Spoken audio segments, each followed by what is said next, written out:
اسی لیے فرمایا گیا کہ قولوا قولا سدیدا۔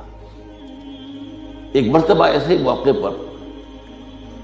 حضرت معاذ بن جبل رضی اللہ تعالی عنہ، ان سے ہم پوری طرح متعارف ہو چکے ہیں، ایک بڑی طویل حدیث ان کی ہم پڑھ چکے ہیں، ان کے سامنے یہی بات آئی تو انہوں نے حیرت سے کہا کہ حضور، کیا جو کچھ ہم باتیں کرتے رہتے اس پر بھی ہمارا مواخذہ ہوگا؟ فرمایا شکلت کا امک ہے معاذ، یہ بڑے پیار بھرے انداز کی بات ہوتی ہے، اے معاذ تمہیں تمہاری ماں روئے، یہ وہاں کا محاورہ تھا جو بہت ہی اپنائیت والی بات ہوگی، اس میں ملامت کا ایک انداز۔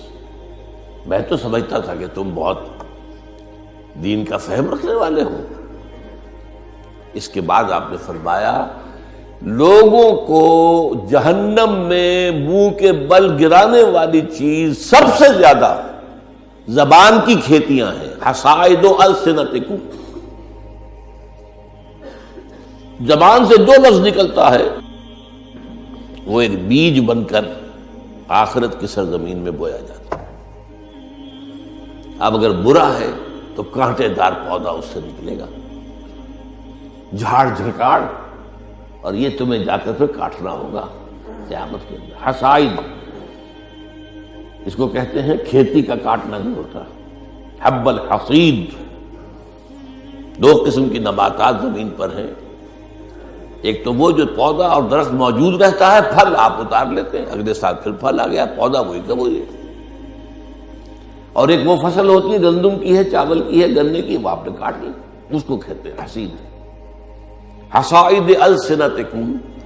تمہارے زبانوں کی بوئی ہوئی جو کھیتیاں ہیں، سب سے بڑھ کر جہنم میں گرانے والی شے وہ ہے۔ اسی میں بلکہ ایک ذرا اور حدیث بھی ہے، ذرا اس میں حیا کا پہلو مانے ہوتا ہے بیان کرنے میں، لیکن حدیث نبوی ہے، حکمت کا بہت بڑا خزانہ ہے۔ آپ نے فرمایا مسلمانوں مجھے تم دو باتوں کی ضمانت دے دو کہ تمہارے دو عضو جو بہت ہی چھوٹے چھوٹے سے، ان کا غلط استعمال نہیں ہوگا، جنت کی ضمانت میں دیتا ہوں۔ اب دیکھیے کوئی 2 من وزن ہے، 1.5 من ہے، 2 من سے بھی زائد ہے، اب اس میں 2 عضو ہیں، ایک زبان اور ایک شرمگاہ، ان 2 کی ضمانت مجھے دے دو کہ ان کا غلط استعمال نہیں ہوگا۔ باقی پورا جسم جو ہے اس کی جو بھی حرکات و سکنات ہیں ان کی گویا کہ میں ضمانت دیتا ہوں کہ اول تو وہ ٹھیک ہی ہو جائیں گے، غلط کام کریں گے نہیں، جیسے کہ ابھی آیت میں ہم نے دیکھا یا ایھا الذین آمنوا اتقوا اللہ وقولوا قولا سدیدا یصلح لکم اعمالکم، یہ کلام جو ہے شرطیہ ہے، اگر تم یہ کرو گے تو اللہ تعالیٰ تمہارے سارے اعمال درست کر دے گا، وَيَغْفِرْ لَكُمْ ذُنُوبَكُمْ، اور کبھی اگر خطا بھی ہو جاتی ہے انسان سے، ظاہر بات ہے الانسان مرکب من النسیان والخطا، تو اللہ معاف کر دے گا۔ یہ فلسفہ ہے دین کا، آپ کا رخ جو ہے سیدھا ہے، آپ صراط مستقیم پر چل رہے ہیں، یہ چلنے میں کہیں پاؤں پھسل گیا، گر گئے، پھر فوراً اٹھے پھر چلے تو اللہ معاف فرماتا ہے ان چیزوں کو،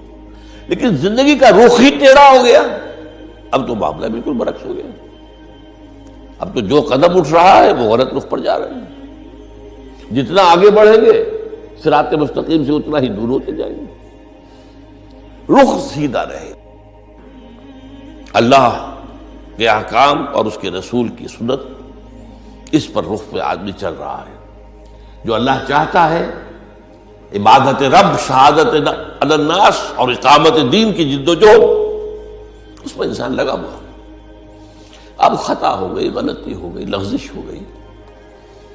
کیونکہ مجھے یاد ہے آج تک اپنا ایک واقعہ میڈیکل کالج کے 5th ایئر کا، تھوڑا دیر ہو گئی تھی، فرسٹ لیکچر ہمارا ہوتا تھا جو سرجری کا، ڈاکٹر امیر الدین، وہ بڑے سخت تھے، 5 منٹ کی مہلت دیا کرتے تھے، اس کے بعد دروازے بند، اس کے بعد آپ آئیں گے تو پھر آپ داخل نہیں ہو سکتے۔